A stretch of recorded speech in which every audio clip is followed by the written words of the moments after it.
मन में कर तू आशा, और किसकी आस है।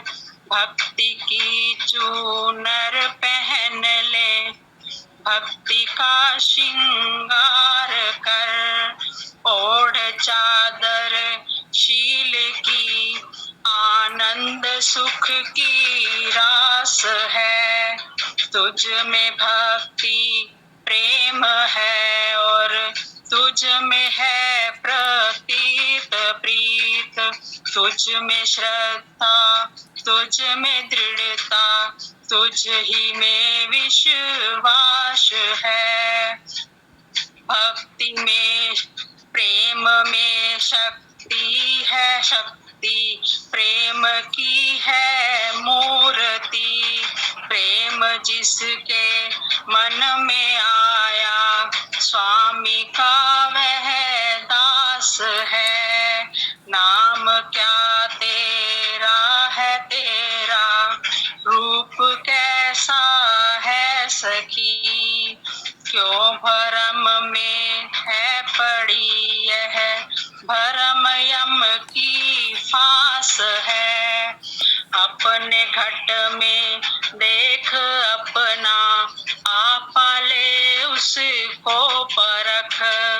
तुझ में ज्योति ज्ञान गम की, ज्ञान का प्रकाश है। राधा स्वामी की दया से तू हुई सतसंगिनी। सत की संगत रात दिन, सत ही सांस और भास है। राधा स्वामी की दया से तू हुई सतसंगिनी। सत की संगत रात दिन कर, सत ही सांस और भास है। राधा स्वामी।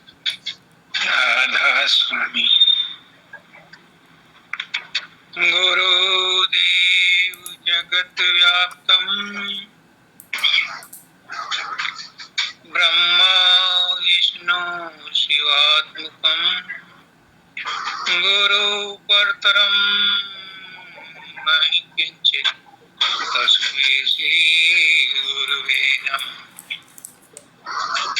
सर्वे भवन्तु सुखिनः, सर्वे सन्तु निरामयाः, सर्वे भद्राणि पश्यन्तु मा ईशावास्यम् इदं सर्वं यत् किञ्चित् जगत्यां जगत्, तेन तप्तेन भुञ्जिता मा गृधः कश्चित्। परम तत्वाधार परम पुरुष पूर्ण धनी मालिक के कुल हुजूर पुष्करनाथ जी महाराज की पवित्र आत्मा, सभी सतंगी भाइयों बहनों माताओं बच्चों बुजुर्गों सबको राधा। आज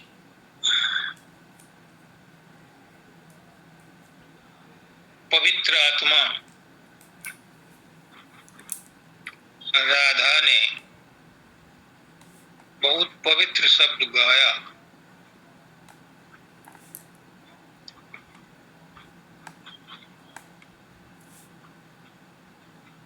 ये हम सबका हाल है जो इस शब्द में सुनाया।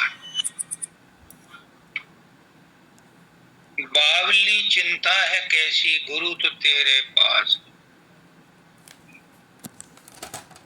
अभी माताजी ने जो सत्संग दिया उसमें भी यही कहा था,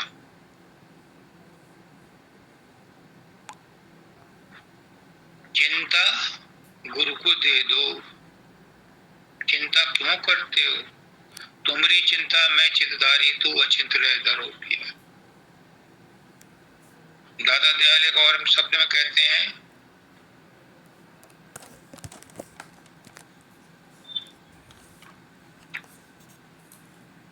चिंता त्याग त्याग दे चिंता, यही है सच्चा ज्ञान रे मेरी सूरत से। चिंता ही सब दुखों की खान है।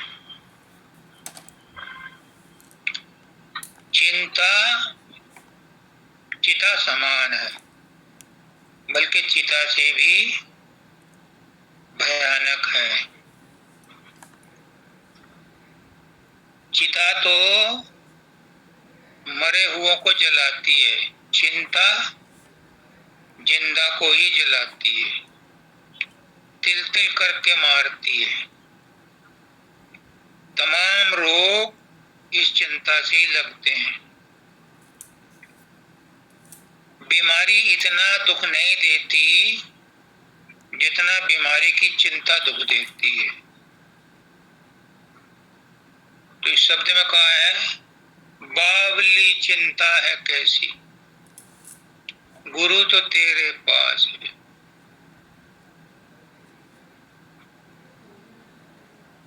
कहते हैं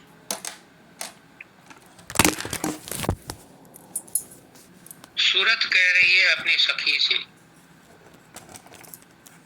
कि तू कैसी बावली हो रही है, जानबूझ करके अनजान बन रही है, क्यों चिंता करती है। जब सर्वसमर्थ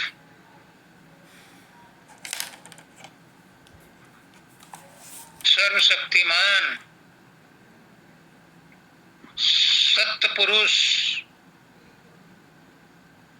कुल मालिक राधा स्वामी दयाल सतगुरु तेरे पास है, तो फिर किस बात की चिंता।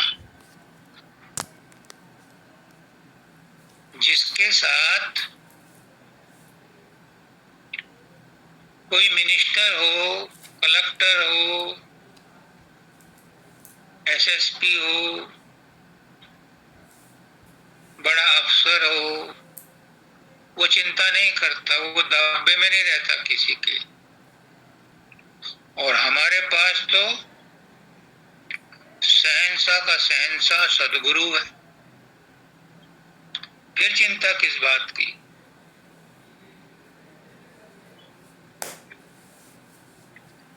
कहते हैं पूरी गीता में ये कहा गया है कि अर्जुन आसक्ति छोड़ दे, अपने बंधु बांधवों में आसक्ति मत रख।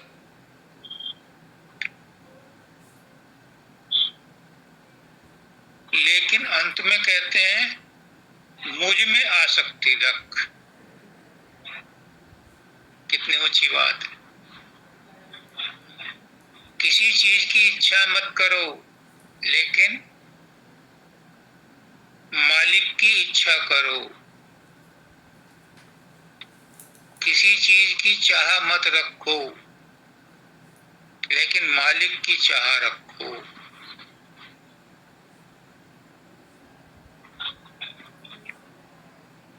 उसकी मन में कर तू आशा, और किसकी आस है। किसी और की आशा मत रखो, आस किसकी कर रहा है। जबकि आशा करोगे तो वो निराश करेगी। जबकि आशा कर रहा है, जबकि आशा निराश करती है। परमात्मा की आशा करना, गुरु की आशा करना सब आशाओं की खात्मा कर देती है। तो उसकी मन में कर तू आशा। अगर मन में आशा करनी है तो परमात्मा की करो, क्योंकि परमात्मा की आशा करने से परमात्मा तक पहुंच जाओगे। संसार की आशा करके संसार में रहोगे। तो कितनी आसान तरीका बताया कि परमात्मा की आशा करो तो परमात्मा तक पहुंच जाओगे। भक्ति की चूनर पहन ले, भक्ति का श्रृंगार। अब भक्ति क्या है?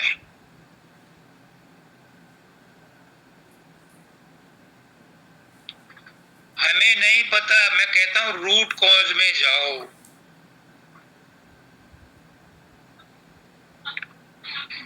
क्या है? भक्ति करने वाला भक्त कहलाता है, और जिसकी भक्ति करता है वो भगवंत कहलाता है, और माध्यम भक्ति कहलाती है। लेकिन ये तो भक्ति ना हुई। भक्ति क्या है? जब हमारी तवज्जो, हमारी रूह, हमारी सूरत तीसरे तिल पर एकाग्र होती है, यहाँ से उठ कर के जब ब्रह्मांड में जाती है, जब हमारी सूरत तीसरे तिल पर एकाग्र होती है, यहाँ से उठ कर के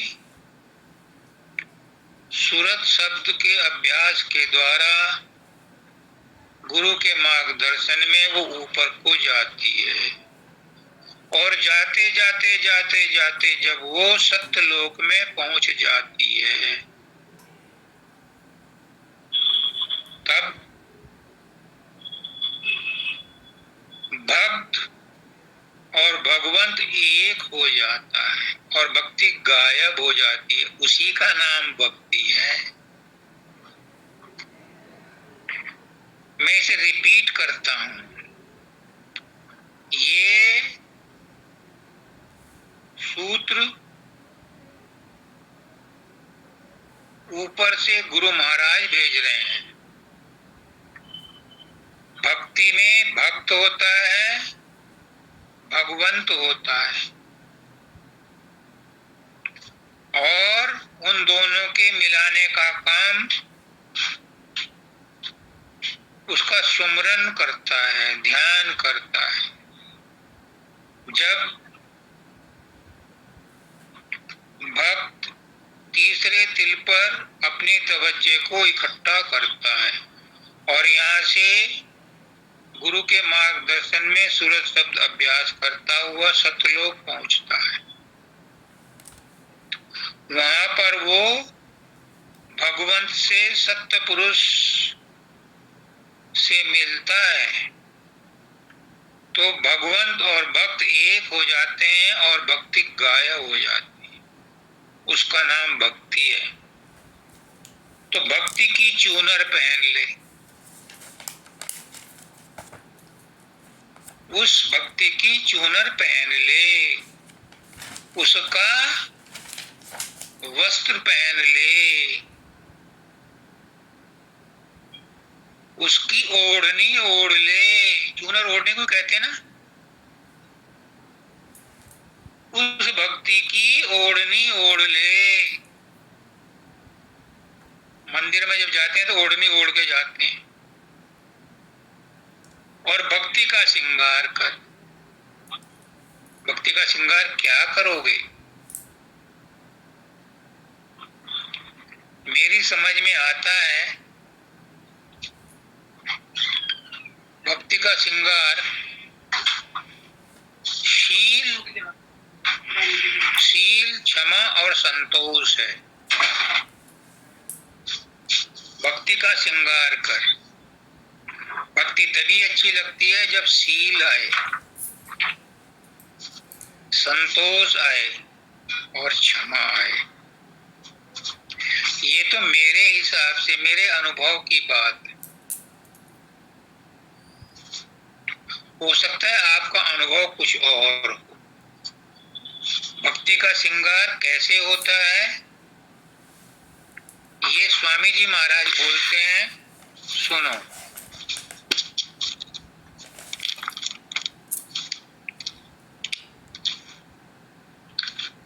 सूरत आज चली आरतीदार, गुरु पे चली आरतीदार, नाना विधि के भूषण पहने कर अपना श्रृंगार, सूरत आज चली आरतीदार। सुनो क्या कहते हैं, ध्यान से सुनो। मन के मोती चित की चुन्नी बिरह नथनिया डार, सूरत आज चली आरती का। नेह नौगरी चेतन चुटकी बिछुआ पहिर विचार, और 5 मुंद्रा मुंदरी पहिरी हृदय धार समा। आगे कहते हैं करण फूल करुणा गुरु पाई, पहुंची गुरु दरबार, और छन्न पछेली ज्ञान छान की, 9 नग तज 9 द्वार, सूरत आज चली आरती गार। आगे क्या कहते हैं 5 तत्व पचलड़ी बनाई, शीश फूल लग गगन मजार, और बहना बहन सुने अनहद के, अदर चंद्र का खोला द्वार। जुगनी जुग बांधा सतगुरु से, चली आरसी पार, अनवट बाट खुली अंदर में, मंदिर ज्योत निहार। झूमर अमर नगीना देखा, झूमी झूम के डार, और सुमरन नाम गलू बंद डाला, हंसली सील संभार।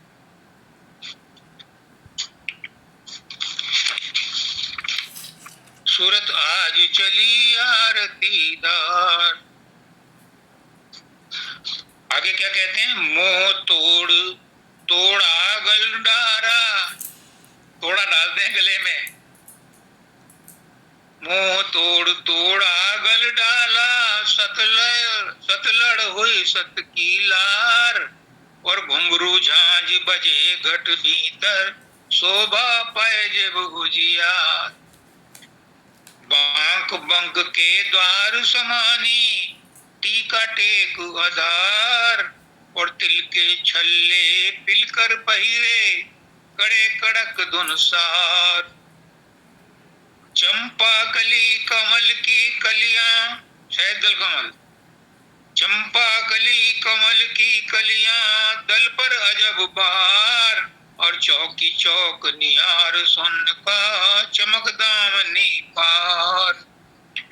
मन इंद्री बस छब्बा पहिना, लटकन लटक संभार, और बेसर सरोवर सूरत लगाई, हंसन साथ की अब जाए प्यार।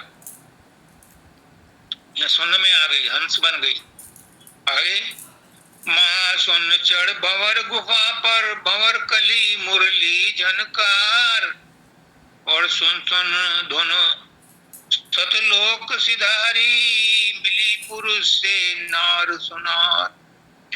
सत पुरुष संग आरत कीनी, हाथ लिया सत सोहंग थार, कोट चंद्रमा सूर करोड़ो, ज्योत जगाई अधिक सुधार।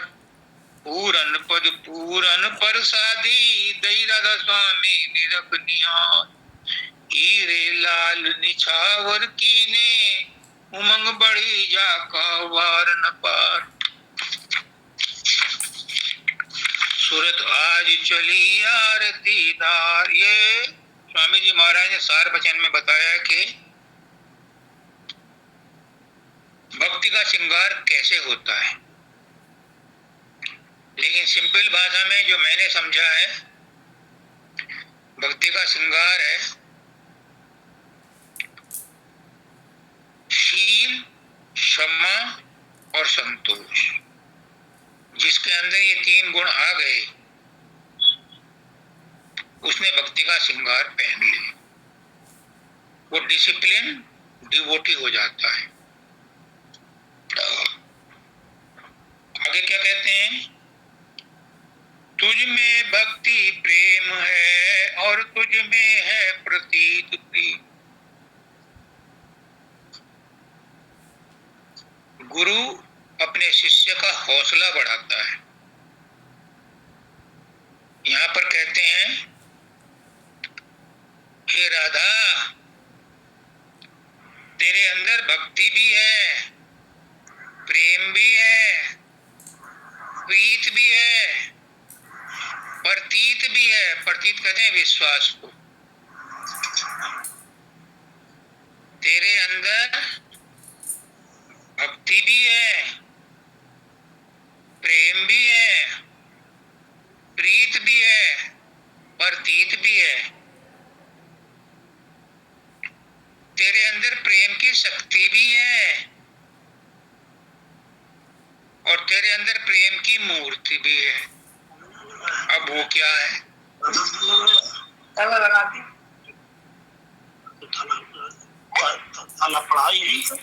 तुझमें भक्ति है, प्रेम है, ठीक है, नहीं ताला लगाया हमने, और तुझमें प्रीत और प्रतीत है, विश्वास भी है, प्रेम भी है,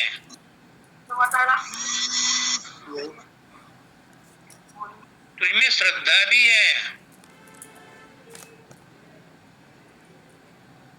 दृढ़ता भी है, तुझमें विश्वास भी है। लेकिन एक चीज की कमी रह गई,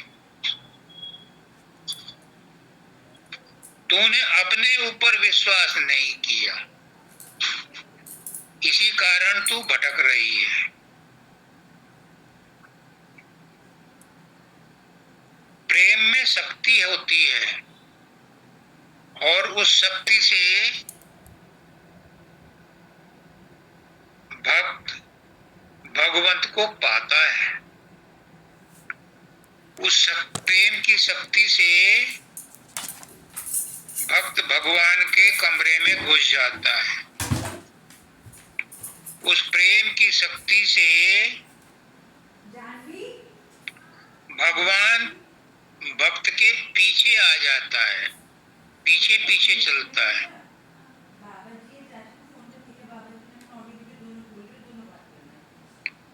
प्रेम जिसके मन में आया स्वामी का वह दास है। मैंने उस दिन कहा था कि दास बनना आसान काम नहीं है, लेकिन जो प्रेम करता है, जो प्रेमी है,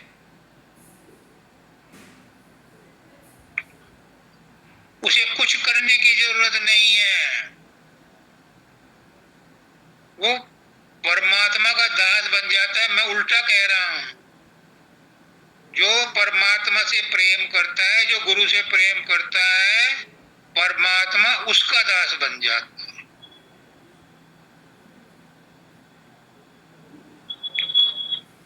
परमात्मा कहता है हम भक्तन के भक्त हमारे, नायम वसंती वैकुंठे, ना मैं वैकुंठ में रहता हूं, ना मैं कहीं और रहता हूं, मैं तो अपने भक्त के हृदय में रहता हूं। वसामी वैकुंठे योगिनाम हृदय न च मद भक्ता यत्र गायन्ते तत्र तिष्ठामि नारद। मैं अपने भक्तों के हृदय में रहता हूँ, कहीं और नहीं रहता। जो मुझे ढूंढना चाहे भक्तों के पास जाए और मुझे प्राप्त कर ले, और कहीं नहीं मिलता मैं। तो प्रेम जिसके मन में आया स्वामी का वह दास है। जिसके मन में प्रेम आ गया, स्वामी उसका दास बन जाता है।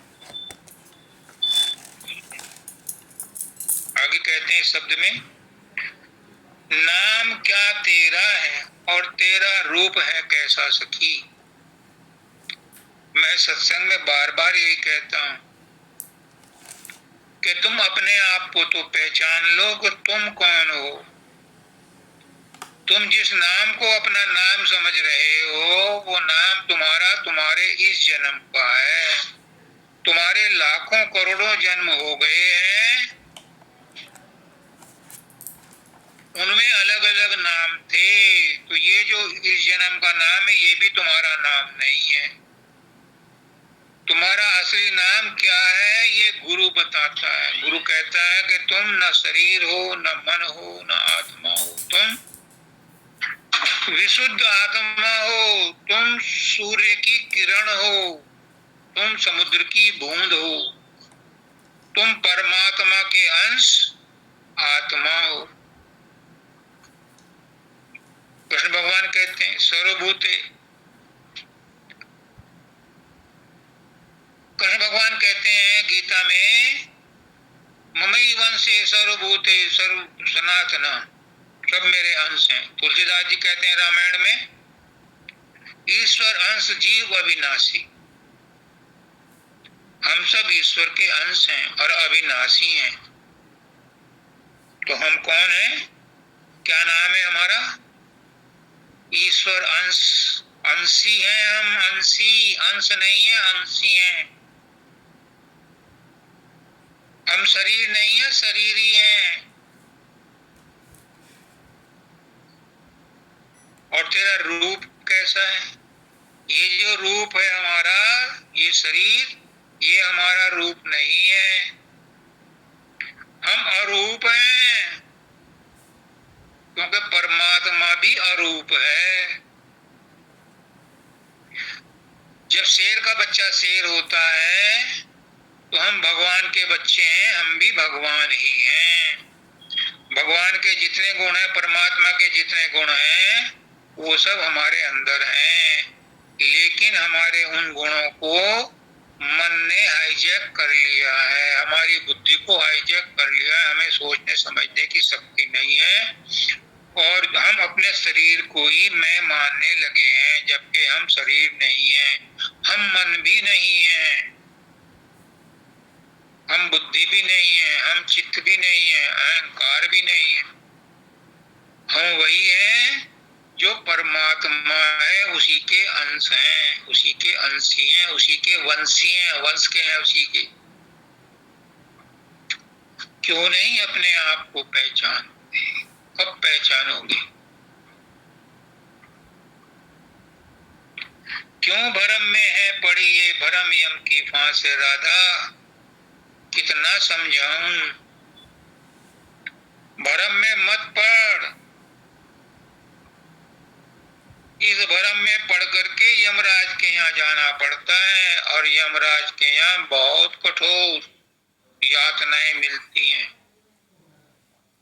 फिर वैतरणी जाना पड़ता है, उसमें बहुत यातनाएं मिलती हैं। फिर धर्मराज के दरबार में जाना पड़ता है, धर्मराज फिर चित्रगुप्त को बुलाता है, फिर सारे एक एक करके कर्मों का लेखा जोखा पढ़ा जाता है और फिर वहां डिसीजन होता है कि कौन सी योनि में कहा भेजा जाए। क्यों भ्रम में पड़ते हो? जब सदगुरु ने नाम दे दिया, तुम्हें सदगुरु का दर्शन हो गया, सदगुरु की दृष्टि तुम्हारे ऊपर पड़ गई। आज एक राज की बात बताता हूँ, सब सुन लो।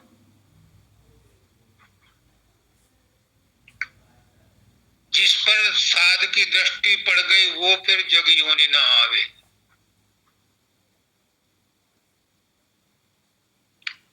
और तुम्हारे ऊपर तो सदगुरु की दृष्टि पड़ गई, तो फिर क्यों भ्रम में पड़े हो?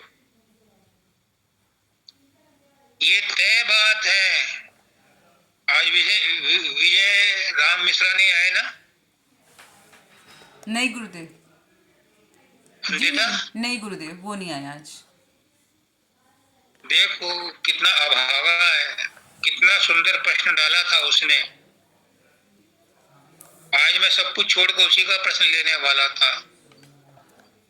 खैर, मालिक की मौत। राधा को से मुझे ज्यादा संबंध है, तो राधा को मैं बता रहा हूं। ये भ्रम हमें यमराज के पास ले जाता है, हमारे सारे कर्मों धर्मों पर पानी फेर देता है।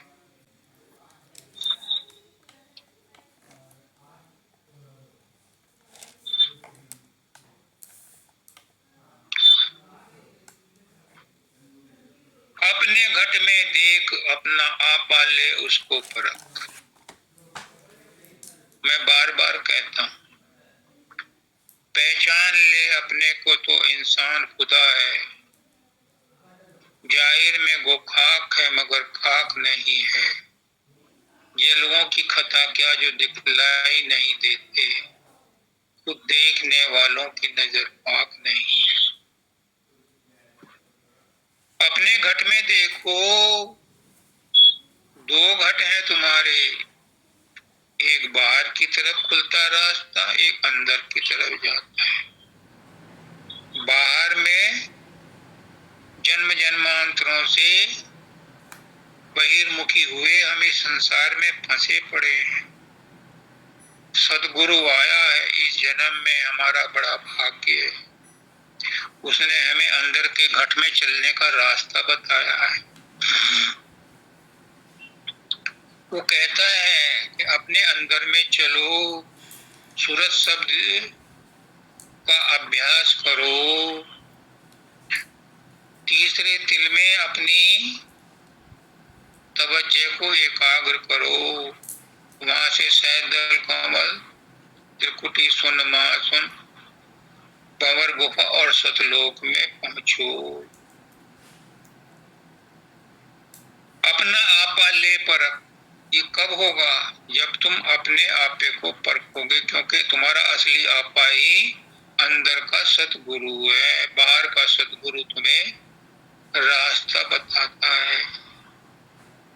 त्रिकुटी में तुम्हें गुरु मिलता है। बाहर का गुरु जब तुम्हें रास्ता बताता है, तो अंदर में त्रिकुटी में तुम्हारा असली गुरु प्रकट होता है, नूरानी गुरु त्रिकुटी में। उस समय मन शिथिल हो जाता है, विश्राम अवस्था में चला जाता है और जड़ चेतन की गांठ खुल जाती है। सबसे पहले जब सूरत अनामी धाम से आई थी, विभिन्न मंडल बनाती हुई,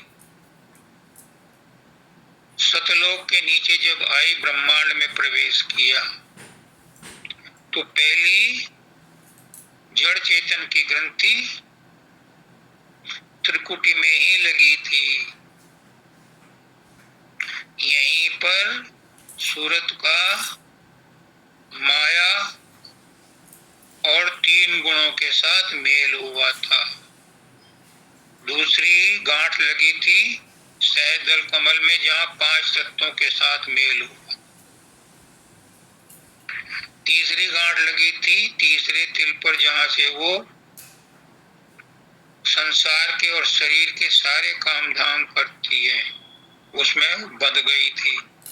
जब उन्हीं बंधनों को तोड़ करके गुरु के मार्गदर्शन में वो ऊपर को जाती है, जब त्रिकुटी की गांठ खुलती है, तो वो शून्य में आत्म पद में पहुंच जाती है।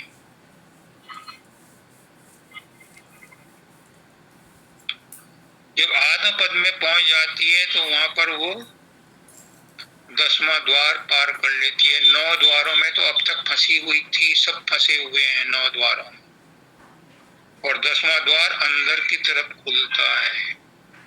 10वां द्वार पार करते ही वो ब्रह्मांड को छोड़ देती है। फिर उसका जन्म मृत्यु नहीं होती, फिर उसका कोई काल कर्म कुछ नहीं बिगाड़ सकता। सबको ठेंगा दिखा करके वो निकल गई, लेकिन मंजिल अभी दूर है।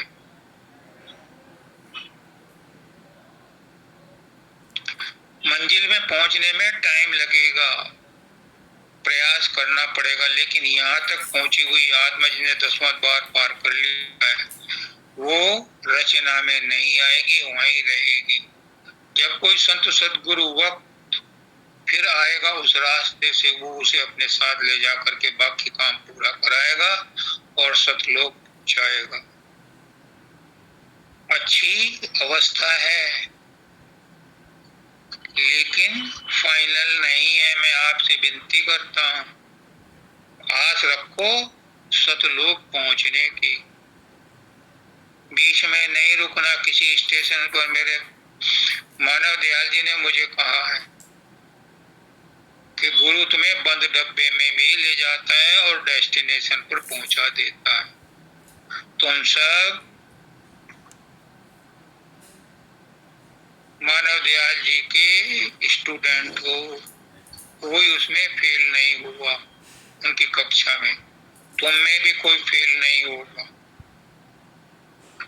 लेकिन अगर तुम गुरु का कहना नहीं मानोगे तो एक जन्म गुरु भक्ति कर, जन्म दूसरे नाम, जन्म तीसरे मुक्ति पर, चौथे में नहीं, फिर 4 जन्म भी लग सकते हैं, 3 भी लग सकते हैं, 2 भी लग सकते हैं, एक में भी काम हो सकता है।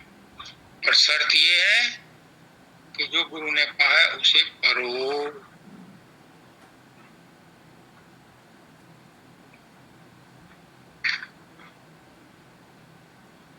नीच योनि में तो नहीं जाओगे, क्योंकि गुरु की दृष्टि पड़ गई आपके ऊपर, गुरु ने नाम दे दिया, तो वो गुरु के नाम वाला जीव नीच योनि में तो नहीं जाएगा। जिस पर साध की दृष्टि पड़ गई फिर जग योनि ना आवे, तो वो नीच योनि में नहीं आएगा। आएगा तो मनुष्य, और मनुष्य योनि में फिर किसी और गुरु के साथ लग करके अपनी कमाई पूरी करेगा, तब जाकर उसका उद्धार हो। तुझ में ज्योति ज्ञान गम की, ज्ञान का प्रकाश है। तुम्हारे अंदर प्रकाश है, तुम्हारे अंदर शब्द है, तुम्हारे अंदर सब कुछ है। कोई भी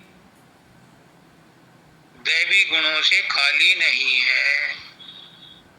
ये सब देवी गुण साथ में लेकर के आए हो, लेकिन मन के साथ विषय वासनाओं में, संसार की इच्छाओं में सब लुटा दिया। अब प्रेम भी सूख गया है। जिस प्रेम के तुम अंश हो, जिस प्रेम के तुम बूंद हो, वो भी सूख गया। गुरु अपना प्रेम दे करके तुम्हें जगाता है, अपना नाम दे करके तुम्हें पुकारता है, उसको भी तुम अनसुना करते हो। सत्संग भी समय पर नहीं अटेंड करते। क्या गुरु की आपने भद पीट दी? ये गुरु का ही फर्ज है, अपना निभा रहा है, उसे हुक्म है, वो अपने गुरु का हुक्म पालन कर रहा है। आप स्वतंत्र हो, जब मर्जी चाहे तब ज्वाइन करो, जब मर्जी चाहे मत करो। आपको स्वतंत्रता दे रखी है मालिक ने। तुझ में ज्योति ज्ञान गम की, ज्ञान का प्रकाश है। तुम खुद ज्ञान हो। आत्मा से ही सब ज्ञान निकलता है।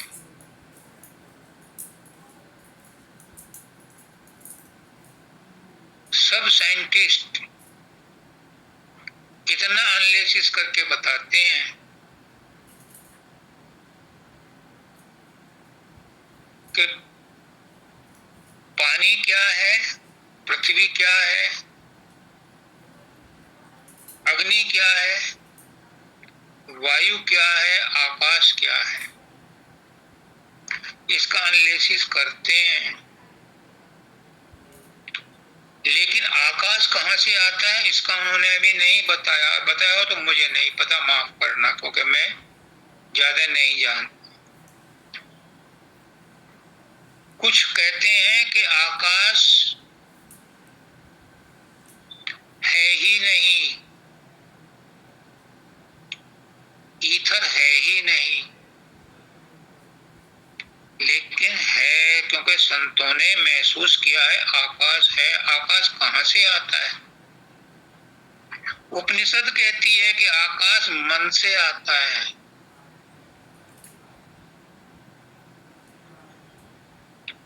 इसका किसी साइंस की किताब में जिक्र नहीं है। और मैं पूछता हूं अपने आप से कि मन कहां से आता है? जहां से आकाश निकलता है, जहां से 5 तत्व निकलते हैं, 3 गुण निकलते हैं, मन कहां से आता है? मन में ही आते हैं ना। आकाश मन में ही 3 गुण आते हैं, मन से ही सब कुछ निकलता है। पर मन कहां से निकलता है? मैं अपने आप से पूछता हूं।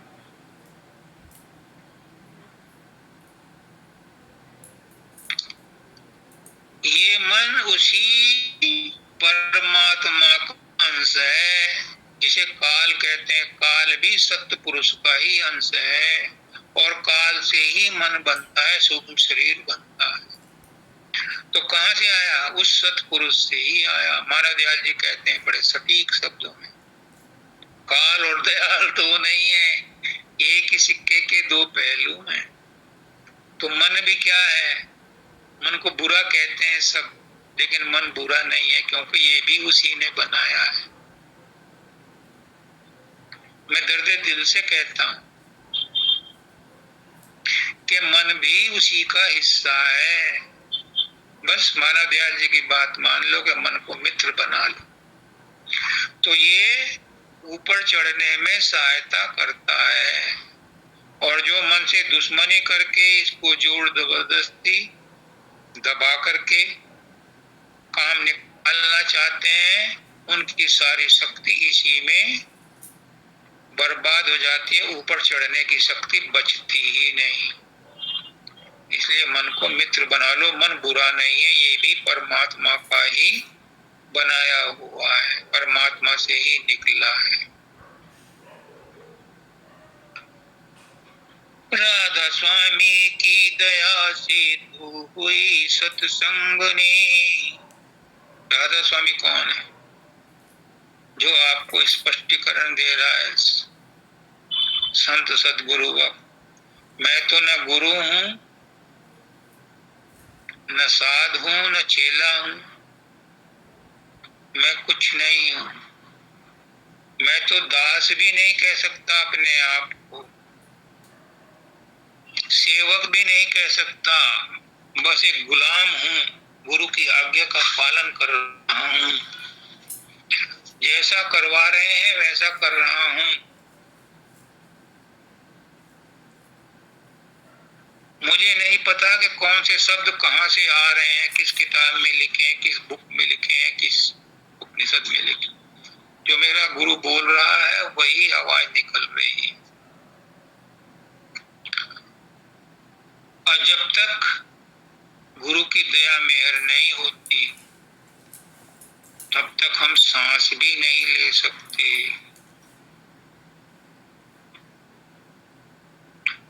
जिस पर दया आदि कर्ता की, सो ये नियामत पावे। बब्बी उस आदि कर्ता की नियामत से, उस गुरु की नियामत से ही हो रही है।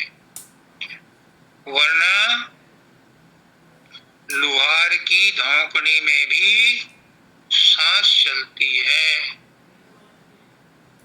और उससे आग ही जलती है। शरीर में जान नहीं आती उस धौंकने से। मैंने देखा है, जब पंकज को बैलून से हवा दी जा रही थी, ऑक्सीजन दी जा रही थी, अंदर नहीं पहुंच रही थी, कोई उसका अंग फंक्शन नहीं कर रहा था। क्यों? क्योंकि उसकी दया मेहर शरीर को छोड़ चुकी थी। फिर डॉक्टर ने भी अटेम्प्ट बंद कर दिए। उसकी दया मेहर से ही राधा तो सत्संगनी बनी है। हमारी क्या हिम्मत, हमारी क्या मजाल, हमारी क्या शक्ति कि हम हमको अपने आप को हम भी कहें। नहीं, ये वही कहता है तो होता है, उसी की मर्जी से होता है। उसी की मर्जी इस जबान से बोल रही है तो शब्द निकल रहे हैं। ये शब्द भी वही है, बोलने वाला भी वही है। सत्य की संगत रात दिन कर, सत्य सांस और भास। सत्य क्या है? सब सत्य और असत्य की तो परिभाषा बताते हैं, सब बताते हैं कि सच और झूठ क्या है।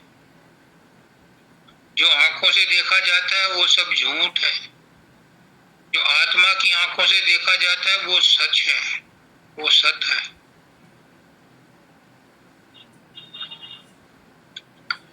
मैं इसके आगे एक और बताता हूं।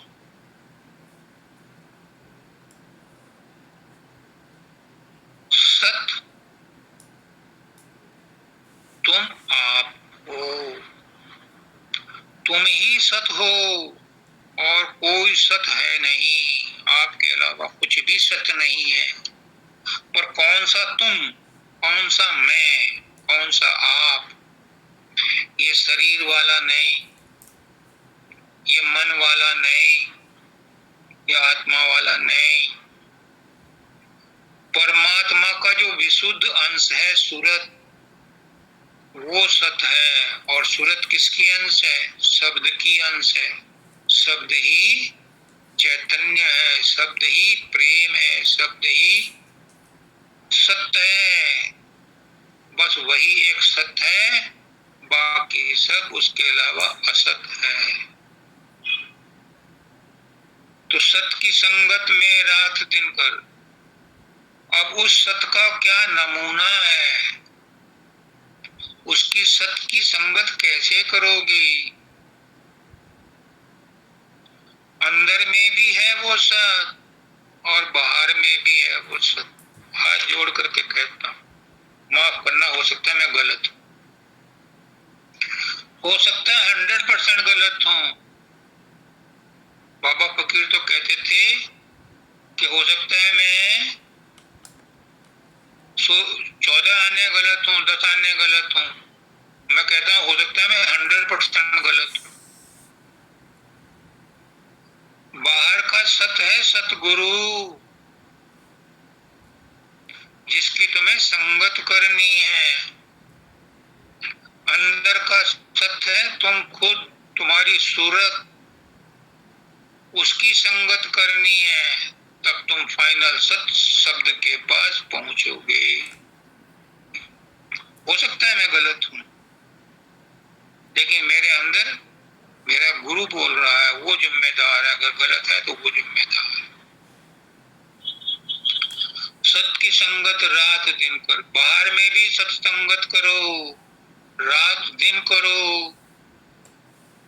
बाहर के गुरु से जब तक प्रेम नहीं करोगे, बाहर के गुरु का जब तक रूप नहीं बनाओगे, बाहर के गुरु के शब्द जब तक अपने अंदर में धारण नहीं करोगे, बाहर का सत्संग फायदा नहीं देगा।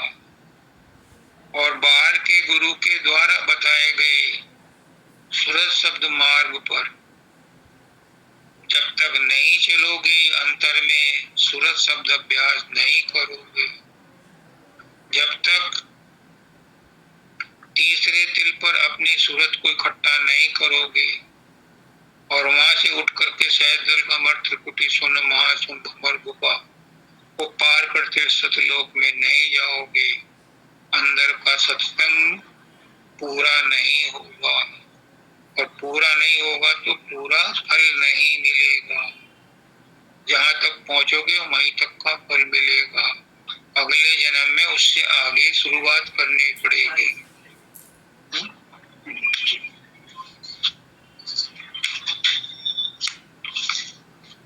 सत्य ही सांस और भास है। वो सत्य अंदर में तुम्हारे सांस है, वो सत्य ही सब कुछ है, वही भास है, उसके अलावा कहीं कुछ नहीं है। मैं तो कहता हूँ जो पेड़ पौधे दिखाई दे रहे हैं ये भी सत्य है, जो कीड़े मकोड़े हैं ये भी सत्य हैं, क्योंकि ये भी सत्य से निकले हैं। लेकिन मैंने उस दिन बताया था कि ये 100% नहीं है, इनके अंदर जो कुछ भी छुपा है वो सच है। ये बाहर के कवर हैं, पैकेज हैं, पेपर हैं, आवरण हैं। 5 आवरण बताए थे उस दिन मैंने, अन्नमय कोश, प्राणमय कोश, मनोमय कोश, विज्ञानमय कोश और आनंदमय कोश।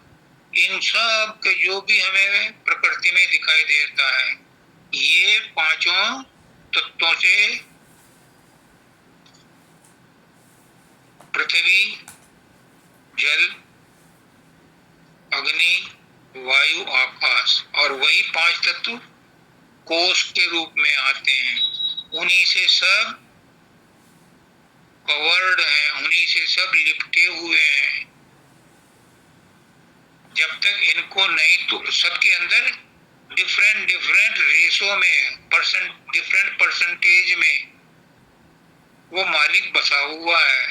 100% सिर्फ मनुष्य के अंदर है, लेकिन मनुष्य के अंदर भी वो मनुष्य पशुओं से भी गिरे हुए काम करता है, तो उसके अंदर प्रकट नहीं हो पाता। जो गुरु के बताए हुए मार्गदर्शन में चलता है उसके अंदर प्रकट होता है।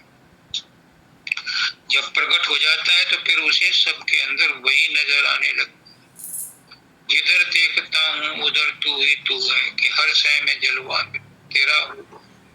फिर उसे सबके अंदर वही नजर आने लगता है, फिर वो सबके अंदर परमात्मा नजर देखता है, फिर सबके अंदर वो अपने आप को ही देखता है। फिर कहता है किस पर गुस्सा करूं।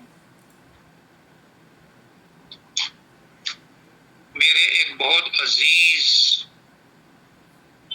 सम्माननीय खुद गुरु हैं, योग गुरु हैं,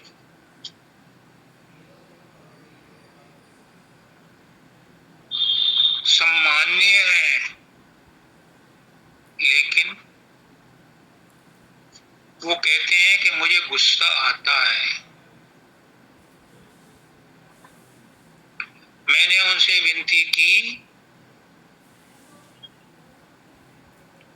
कि आप 6 महीने मेरे साथ रहो तो आपका गुस्सा खत्म हो जाएगा। मुझे 6 साल लगे थे, बल्कि ज्यादा लगे थे मानव दयाल जी के साथ। मेरा गुस्सा खत्म हुआ था। उनको मैंने 6 महीने का समय दिया। कोई भी चीज ऐसी नहीं है जो हमें जबरदस्ती पकड़ती हो। हमने ही आदत डाल ली है विकारों को पकड़ने की। हम में ही क्षमता है कि हम उन विकारों से अपने आप को अलग कर लें, लेकिन इसके लिए ऐसे व्यक्ति के साथ संबंध रखना पड़ता है जिसके अंदर वो विकार ना हो। मेरे अंदर गुस्सा नहीं है। जो मेरे साथ रहेगा, मेरे चेहरे को देखेगा, उसका गुस्सा खत्म हो जाएगा। ये मैं नहीं कह रहा, ये मेरा गुरु कह रहा है, मानव दयाल जी कह रहे हैं। उन्होंने यही कहा था कि जो मेरे साथ रहता है उसका गुस्सा खत्म हो जाता है। मेरे ऊपर तो लागू हो गया, आप आजमा के देख लो। गुरु के वचन सूत्र होते हैं, सूक्त होते हैं, क्योंकि गुरु के अपने वचन नहीं होते, उसके अंदर भी वो परमात्मा से ही आते हैं। तो गुस्सा करना क्यों आता है गुस्सा, इसका भी रूट कॉज जानो। सबसे बड़ा रूट कॉज है आसक्ति, ममता, अहंकार। अगर उसमें व्यवधान पड़ता है तो क्रोध आता है। उसको अपने पास रखने की, उस वस्तु को अपने पास रखने के लिए मोह पैदा होता है। कोई और ले ले तो क्रोध आता है, ईर्ष्या होती है। जबकि अपना कुछ भी नहीं है तो किस पर क्रोध करते हो? जिस पर क्रोध करते हो उसके अंदर भी परमात्मा है। तुम परमात्मा पर क्रोध करते हो तो परमात्मा से कैसे आशीर्वाद प्राप्त करने का अधिकार रखते हो? तुम किसी अधिकारी के घर गए और उसके कुत्ते को डंडा मार दिया, और फिर अधिकारी से मिलकर के अपनी फाइल पर काम करवाना चाहते हो तो क्या अधिकारी उस पर साइन करेगा? नहीं। किस पर गुस्सा करते हो? अपने आप पर गुस्सा करते हो। लेकिन ये सोचते हो कि दूसरा मुझे गुस्सा दिला रहा है, क्या उसने चाबी लगा दी या इंजेक्शन लगाया आपको? उसकी बात पर आपको क्रोध आया, किसी के काम से ना खुश हुए उस पर क्रोध आया, आपके मन की बात नहीं हुई तो आपको क्रोध आया। क्या आपका मन आपका कहना मानता है? जब आपका मन आपका ही कहना नहीं मानता तो दूसरे आपके मन का कहना क्यों माने?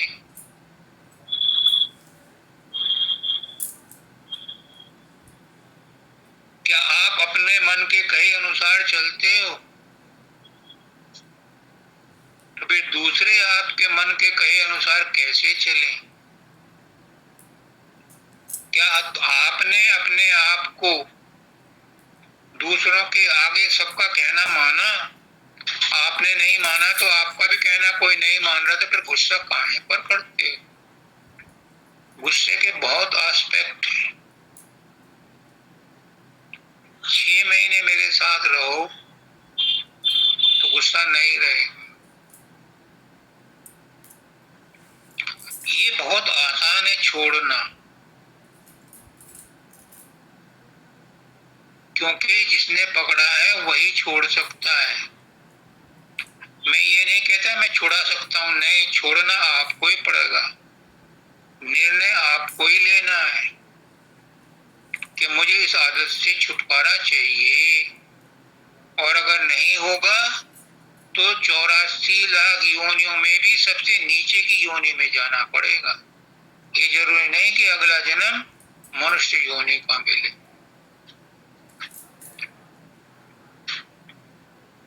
इसलिए अपने कमियों को, अपने अवगुणों को निहारो, उन्हें देखो, मेरे अंदर क्या कमियां हैं, मैं कैसे दूर कर सकता हूँ।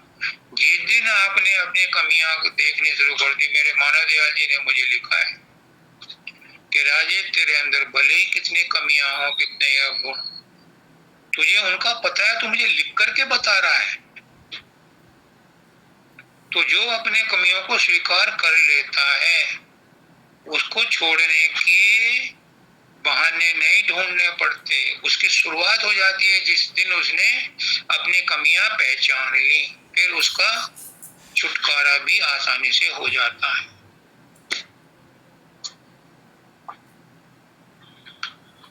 अब मिश्रा जी तो आए नहीं,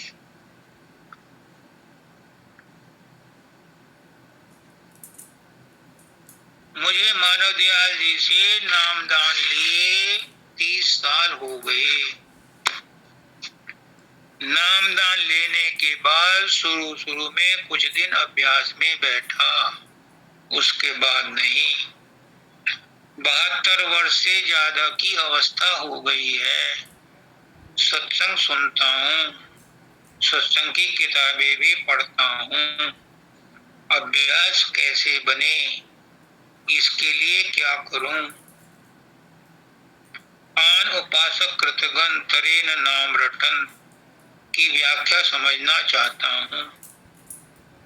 मन को निर्मल कैसे करूं?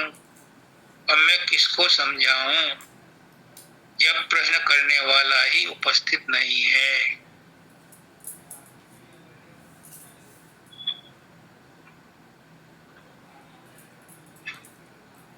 खैर छोड़ो उस बात को, अगली बार ले लेंगे। किसी से कोई शिकवा शिकायत नहीं, उसके साथ मजबूरी हो सकती है। एक बार क्या हुआ, एक लड़का यंग था, वो आया जल्दी से और बीच सड़क में गाड़ी खड़ी करके केमिस्ट की दुकान पर पहुंचा, दवाइयां ली और जाने को हुआ तो लोग बाग उससे लड़ने लगे, बेवकूफ पट्टा, सब कुछ बहुत बहुत गालियां थी, और वो चुपचाप चला गया। ट्रैफिक जाम हुआ था, थोड़ी देर में ठीक हो गया। 2 घंटे बाद फिर आता है, फिर ऐसी जल्दी में गाड़ी खड़ी करता है और फिर ट्रैफिक जाम होता है। उस समय तो सुबह का टाइम था, कम ट्रैफिक जाम था, अब 12 बज रहे थे, अब और ज्यादा ट्रैफिक था। और इसी तरह से फिर वो केमिस्ट की दुकान पर जाता है और दवा लेने करके आता है और चला जाने को होता है तो उसकी मार पिटाई भी होती है, वो कुछ नहीं बोलते, चला जाता। फिर आता है 3 बजे, फिर उसी हालत में गाड़ी खड़ी करता है, दवाई लेता है और चला जाता है। तो ट्रैफिक को वही थोड़ा ना होता है, ट्रैफिक तो दूसरे बदलते रहते हैं, आते रहते हैं, जाते रहते हैं, फिर ट्रैफिक जाम होता है, फिर उसके साथ तनातनी होती। तो आखिर जो और देखने वाले थे, जो दुकानदार थे, वो उस केमिस्ट के पास जाते हैं कि तेरे पास आता है ये और सुबह से 4-5 बार आ लिया, क्या है ये, कहाँ ले जाता है दवाई? उसने कहा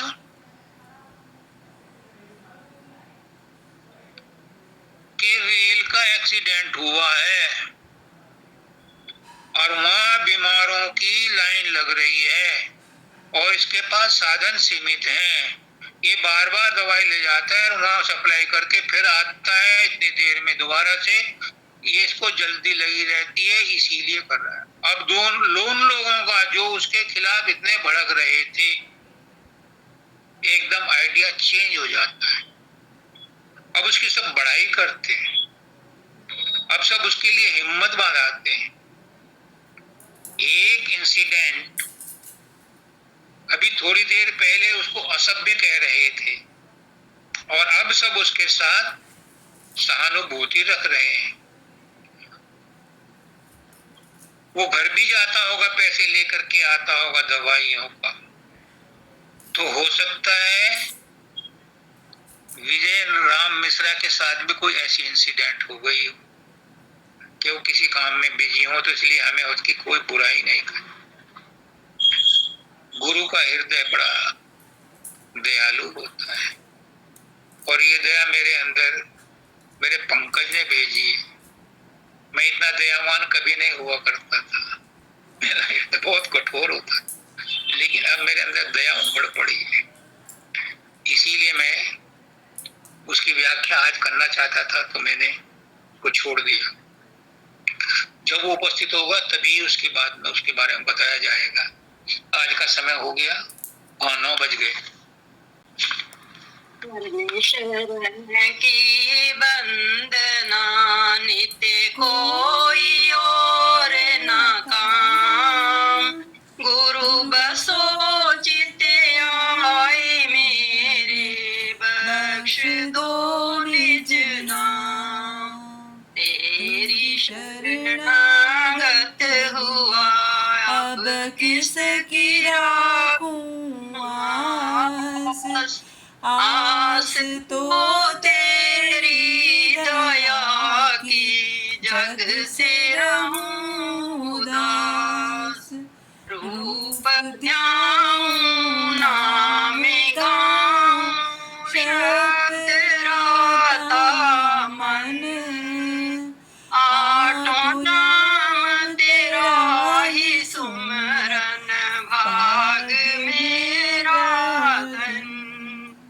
शीश पर निज कर कमल धर लिया चरण लगाए, पतित पापी तर गया गुरु शरण तेरी आए।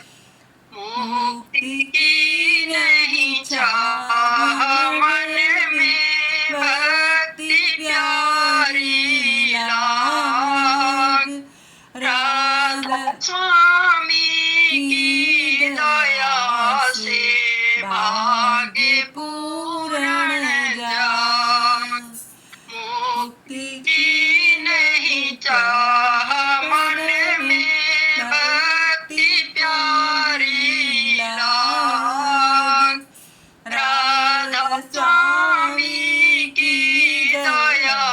से भाग्य पूर्ण जान चरण शरण की